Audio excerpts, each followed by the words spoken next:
오늘 우리에게 허락하신 말씀은 민수기 11장 1절에서 9절 말씀입니다. 민수기 11장 1절에서 9절 말씀입니다. 우리 함께 교독하시겠습니다. 여호와께서 들으시기에 백성이 악한 말로 원망하매 여호와께서 들으시고 진노하사 여호와의 불을 그들 중에 붙여 진영 끝을 사르게 하시매 백성이 모세에게 부르짖음으로 모세가 여호와께 기도하니 불이 꺼졌더라. 그곳 이름을 다베라라 불렀으니 이는 여호와의 불이 그들 중에 붙은 까닭이었더라. 그들 중에 섞여 사는 다른 인종들이 탐욕을 품음에 이스라엘 자손도 다시 울며 이르되 누가 우리에게 고기를 주어 먹게 하랴. 우리가 애굽에 있을 때에는 값없이 생선과 오이와 참외와 부추와 파와 마늘들을 먹는 것이 생각나거늘 이제는 우리의 기력이 다하여 이 만나 외에는 보이는 것이 아무것도 없도다 하니 만나는 가시와 같고 모양은 진주와 같은 것이라. 백성이 두루 다니며 그것을 거두어 맷돌에 갈기도 하며 절구에 찢기도 하고 가마에 삶기도 하여 과자를 만들었으니 그 맛이 기름 섞은 과자 맛 같았더라. 함께 읽겠습니다. 밤에 이슬이 진영에 내릴 때에 만나도 함께 내렸더라. 아멘. 아멘.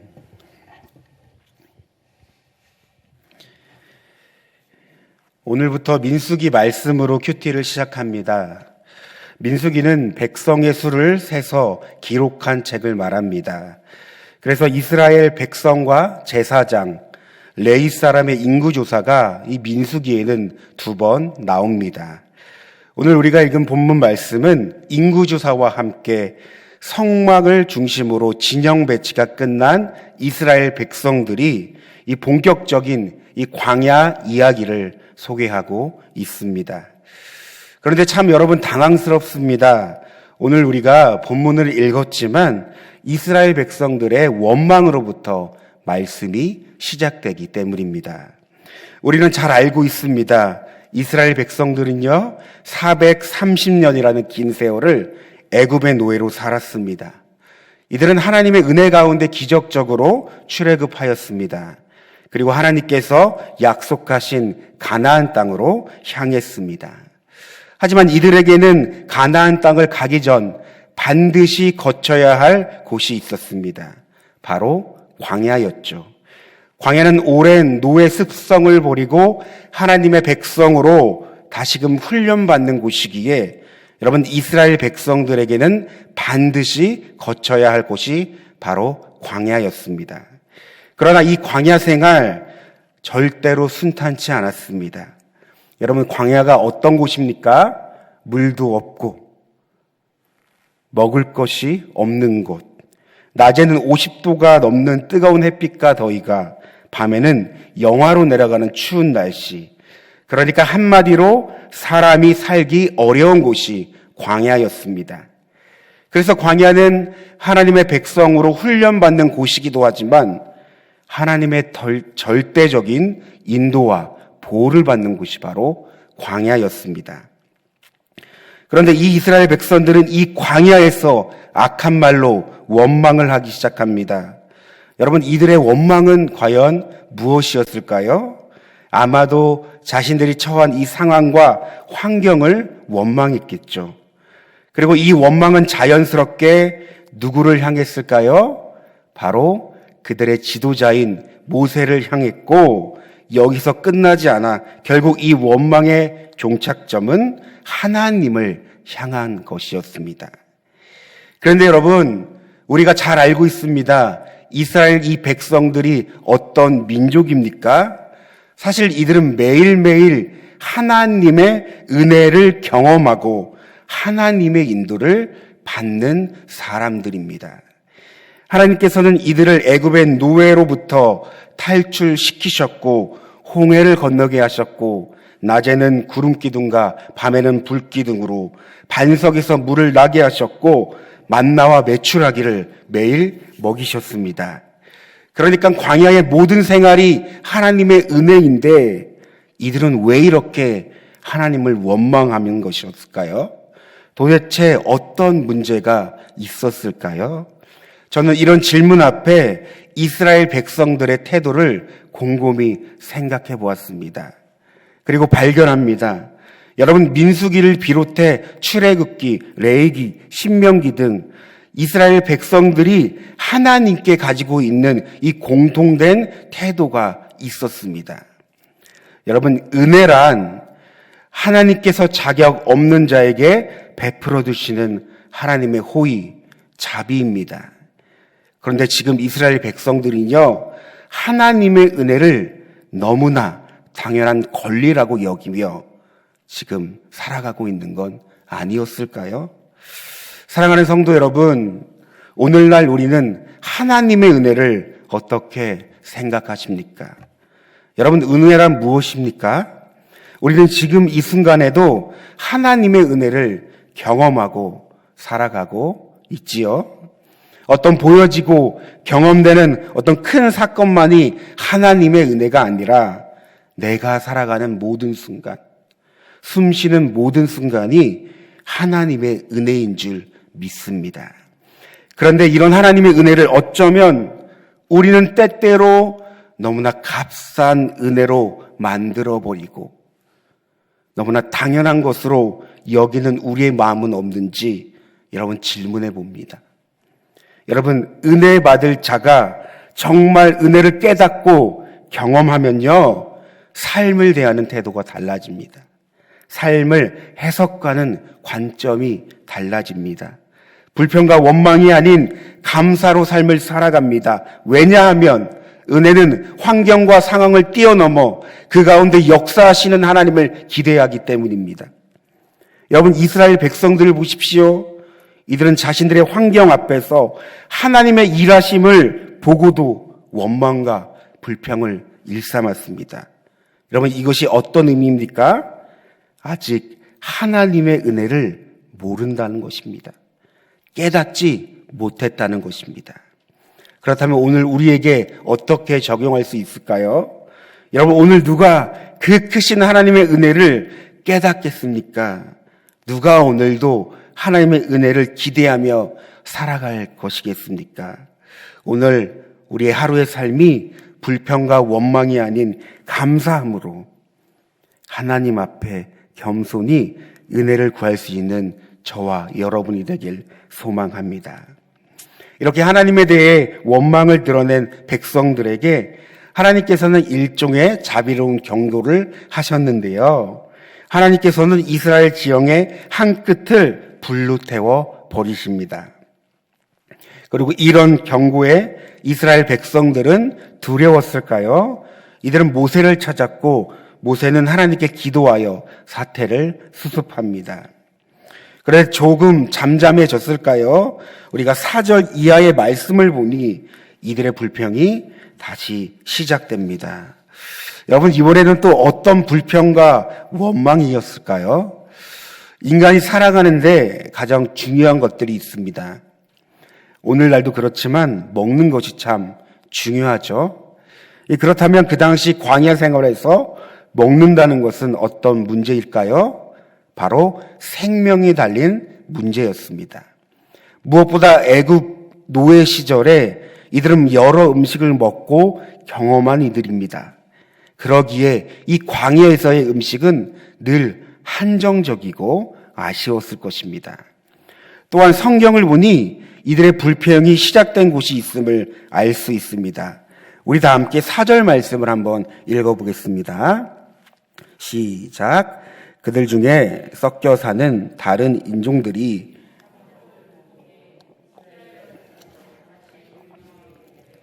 누가 우리에게 먹게 하랴.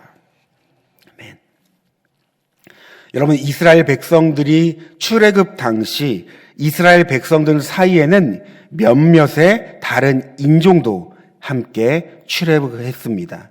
출애굽기 12장 38절을 보면 이들은 수많은 잡족이라고 하는데요. 이 쉬운 말로 소수 민족들이 이스라엘 백성들과 함께 그 당시 출애굽을 하였던 것입니다. 그런데 이들은요, 이스라엘 백성들처럼 어떠한 특별한 선민 의식도 없었습니다. 어떠한 약속의 땅에 대한 비전도 없었습니다. 당연히 하나님에 대한 신앙도 없었겠죠. 그러니 당연히 광야의 이 험난한 여정 가운데 불평과 원망이 있을 수밖에 없었습니다. 이런 불평과 원망은 자연스럽게 이스라엘 백성들에게 퍼집니다. 이스라엘 백성들 역시 먹을 것에 대해 불평을 늘어놓기 시작합니다. 그런데 여러분, 우리는 이들의 불평과 원망을 통해 또다시 이 한 가지 사실을 우리는 곰곰이 생각해 볼 수 있습니다. 여러분, 왜 이스라엘 백성들은 왜 이렇게 이 불평과 원망을 이렇게 반복적으로 행했을까요? 우리가 잘 생각해 보면 이 불평과 원망의 이유는 만족하지 못하는데 그 이유를 찾을 수 있습니다. 여러분, 우리 인간은 끊임없이 만족을 위해 살아갑니다. 그래서 돈을 더 벌어야 하고, 집을 사야 하고, 좋은 직장에, 좋은 스펙에, 좋은 환경에 끊임없이 만족을 위하여 우리는 더 많이, 더 높이, 더 바쁘게, 더 가져야 한다고 생각합니다. 그러나 여러분, 이 세상의 어떤 것으로 우리의 만족을 채울 수 없습니다. 왜 그럴까요? 하나님께서 우리를 그렇게 만드셨기 때문에. 그렇다면 이것을 반대로 생각하면 어떤 의미입니까? 하나님만으로 만족할 수 있는 존재가 바로 우리라는 사실입니다. 하나님께서 그렇게 우리를 만드셨습니다. 그렇다면 이스라엘 백성들이 광야에서의 어려움을 호소하고 있지만 결국 이 불평과 원망에는 하나님을 향한 불신앙이 있었음을 우리는 생각해 볼 수 있습니다. 그들은 하나님의 공급하심과 인도하심을 신뢰하지 않았고 믿지 못한 것입니다. 따라서 여러분, 하나님을 신뢰하고 믿지 못한다면 그 결과는 어떻습니까? 바로 만족한 삶을 살아갈 수 없게 됩니다. 여러분, 하나님을 믿지 못하는 불신앙은요, 하나님으로 만족하고 하나님으로 충분한 인생을 살아갈 수 없다는 것입니다. 여러분, 우리는 하나님 한 분만으로 만족하고 충분한 인생을 살아가십니까? 여러분, 우리는 이 질문 앞에 우리의 삶이 너무나도 동떨어진 질문이라고 생각할 수도 있습니다. 그런데 여러분, 복음은요, 우리에게 주님 한 분만으로 충분하다고, 충분한 삶을 살 수 있다고 말합니다. 여러분, 복음은요, 우리에게 주님으로 만족한 삶을 살아갈 수 있다고 말합니다. 그렇다면 복음이 잘못되었습니까? 아니면 복음을 믿는 내가 복음의 능력을 모르는 것입니까? 우리 하박국 3장 17절에서 18절 말씀을 보면 이렇게 기록되어 있습니다. 비록 무화과 나무가 무성하지 못하며 포도나무에 열매가 없으며 감람나무에 소출이 없으며 밭에 먹을 것이 없으며 우리의 양이 없으며 외양간에 소가 없을지라도 나는 여호와로 말미암아 즐거워하며 나의 구원의 하나님으로 말미암아 기뻐하리로다. 아멘. 유다에서 활동했던 이 하박국 선지자는요, 당시 악인들이 판을 치고 무너져가는 이 사회 속에서 하나님께 호소합니다. 그러나 하나님께서는 아무런 답변이 없으셨습니다. 그리고 또다시 하박국 선지자가 하나님을 향해 호소할 때 하나님께서는 이렇게 말씀하셨습니다. 보라, 그의 마음은 교만하며 그의 속에는 정직하지 못하나 의인은 그의 믿음으로 말미암아 살리라. 여러분, 그리스도인은요, 하나님을 향한 변함없는 신뢰에 힘입어 살아가는 자들입니다. 환경과 상황과 조건을 따라가는 자가 아니라요, 하나님을 향한 신뢰로 살아가는 자입니다. 그리 아니하실지라도 하나님으로 만족하며 하나님으로 충분한 삶, 그분으로 인하여 즐거워하며 기뻐할 수 있는 삶이 우리들의 삶이라는 삶입니다. 여러분, 우리가 살아가는 삶과 비교했을 때 어떤 차이가 있습니까? 지금 우리는 어떤 삶을 살아가십니까? 하박국의 고백이 여러분 우리의 고백이 될 수 있습니까? 불평과 원망이 아닌 하나님을 향하여 감사함으로 그분을 신뢰함으로 살아갈 수 있겠습니까? 말씀을 정리하겠습니다. 우리는 계속해서 민수기 말씀을 살펴볼 텐데요. 사실 민수기의 성경책을 다른 말로 바꾸면 두 세대의 이스라엘 백성으로 소개할 수 있습니다. 바로 출애굽을 한 1세대, 믿음 없는 세대와요, 이 광야에서의 2세대, 신실한 세대에 관한 이야기입니다. 그리고 이를 통해 우리는 분명한 사실을 알 수 있습니다. 결국 하나님의 사람은 광야에서 만들어진다는 것입니다. 사랑하는 만나교회 성도 여러분, 우리는 살아가며 광야를 만날 때가 있습니다. 내 삶이, 내 가정이, 내 공동체가, 내 직장이, 내 삶의 자리가 광야일 수 있습니다. 그런데 우리는 이때 불평과 원망이 아닌, 절망과 낙심과 실패가 아닌 지금도 살아계셔서 우리 안에 역사하시는 하나님을 만날 때임을 믿습니다. 여러분, 이 광야는요, 하나님의 분명한 인도하심과 일하심을 볼 수 있는 시간입니다.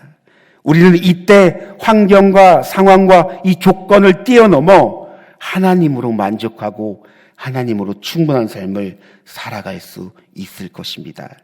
우리 다 함께 기도하며 나아갑시다. 여러분, 하나님을 믿고 있지만 여전히 하나님을 믿지 못하는 불신앙, 신뢰하지 못하는 우리의 이 연약함이 있다면 여러분, 우리 이 시간 먼저 회개하며 나아갑시다. 주님의 은혜를 구하며 회개합시다. 하나님, 내가 지금까지 주님을 믿노라 하지만 주님을 믿지 못했습니다. 정작 이 나의 삶을 바라봤을 때는 하나님의 은혜를 구하지 않고 살아갔습니다. 여러분, 이런 우리가 이 불신앙을 뿌리 뽑지 않으면, 갈아엎지 않으면 우리는 마주하는 환경과 이 상황 속에서 계속적으로 반복적으로 주님을 신뢰하고 믿지 못한 채 우리는 반복된 삶을 살아갈 것입니다. 그러므로 이 시간 하나님의 은혜를 구하며 하나님, 우리 가운데 은혜를 주사 우리의 삶에서 역사하시고 일하시는 하나님을 신뢰할 수 있도록 여러분 이 시간 다 함께 우리 주여 한번 부르시고 기도하시겠습니다. 주여, 하나님 이 시간 우리의 이 연약한 모습을 보게 하여 주시옵소서. 또한 성령께서 이 시간 우리 가운데 회개하는 심령을 부어주셔서 하나님 우리의 이 연약함을 하나님 앞에 드러내게 하여 주시옵소서. 하나님, 우리는 때때로 살아갈 때 주님을 믿노라 하지만 주님을 믿지 못하고 신뢰하지 못하는 이 불신앙을 갖고 살아갈 때가 너무 많았습니다. 어떤 환경과 상황과 조건이 생기면 여김없이 주님을 믿는 것이 아니라 나를 더 믿고 나의 경험을 더 믿고 다른 사람을 믿고 이 세상의 어떠함을 믿으며 살아왔습니다. 그러나 하나님 성경은 말합니다. 하나님, 하나님을 믿는 그 불신앙은 하나님으로 만족하지 못하며 충분하지 못하는 삶을 살아간다. 하나님, 우리에게 주신 이 복음, 하나님의 그 은혜가 더욱더 우리가 깨달아 알아지는 우리의 하나님 정말 삶이 되게 하여 주시옵소서. 그러므로 하나님, 주님 한 분만으로 만족하고 주님 한 분만으로 하나님 충분한 삶을 살아갈 수 있도록 하나님 우리에게 은혜를 주시옵소서. 하나님, 우리의 이 원망하고 불평했던 이 마음들을 하나님 회개합니다. 하나님, 또한 낙심하고 절망하고 실패했던, 그래서 우울감에 빠졌던 우리들을 불쌍히 여겨주시고 하나님 이 시간 우리에게 새 힘을 주사 더욱더 주님을 바라보며 우리 안에 계셔서 역사하시는 그 주님을 신뢰할 수 있도록 하나님 우리에게 은혜를 베풀어 주시옵소서. 나에게 믿음을 더욱더 주사 하나님을 신뢰할 수 있도록, 하나님으로 만족하며 하나님으로 충분한 삶을 살아갈 수 있도록 하나님 우리를 인도하여 주시옵소서. 그러므로 하나님, 우리가 때때로 광야를 만날 때 내 삶이, 내 가정이, 내 공동체가, 내 삶의 다리가 광야가 될 때 하나님 그 광야길 가운데 행하시고 우리와 함께 하시는 주님을 바라보게 하여 주시옵소서. 그 주님의 절대적인 보호와 인도하심을 우리가 경험하게 하여 주시옵소서. 그러므로 주님이 나와 함께 하시고 내 안에 계셔서 역사하시는 그 하나님 믿음이 우리가 이 광야를 만날 때 이 광야를 돌파하며 뛰어넘을 수 있는 귀한 은혜로서 하나님 우리에게 행하여 주시옵소서. 하나님 오늘도 하루도 우리가 주님의 은혜를 구하며 살아갑니다. 하나님 우리의 삶, 우리가 허락된 그 삶을 살 때, 어떤 환경과 상황을 만날 때, 사람을 만날 때 우리가 스스로 불평하고 원망하며 하나님 어떤 부정적인 생각과 말을 하는 것이 아니라 그 가운데 하나님의 섭리와 하나님의 그 인도하심을 발견하며 더욱더 하나님을 향해 우리가 외쳐 은혜를 구할 수 있는 자들이 되게 하여 주시옵소서. 그러므로 하나님 우리의 삶 가운데, 우리의 이 삶 가운데, 우리 안 가운데 하나님 성령 충만이 필요합니다. 하나님 우리의 힘과 열심과 노력으로는 할 수 없습니다. 온전히 이 성령 충만함, 하나님 이 성령께서 우리를 지도하시고 우리를 사로잡아 주셔서 우리를 이끌어 주시옵소서. 하나님 나 하나, 하나님 나 하나, 내 하나 하나님 온전한 믿음 갖기가 너무나 어렵습니다. 그러기에 더욱더 성령을 구하며 나아갑니다. 하나님 우리가 이웃을 사랑하기에, 가족을 사랑하기에, 하나님 이 세상을 더욱더 바라보기에 너무나도 하나님 힘이 들고 부정적이고 사랑하지 못합니다. 그러나 하나님 성령께서 우리 안에 충만히 역사하셔서 더욱더 성령 충만으로 이 세상을 바라보게 하여 주시며 나의 이 가족을 바라보게 하여 주시며 나의 이웃을 바라보게 할 수 있는 그 은혜를 더하여 주시옵소서. 그러므로 늘 하나님의 마음을 품고 나아갈 때 하나님 우리가 온전히 매일의 순간 가운데 그 은혜를 경험하며 누릴 수 있는 자들이 될 수 있도록 하나님 이 시간 역사하여 주시옵소서.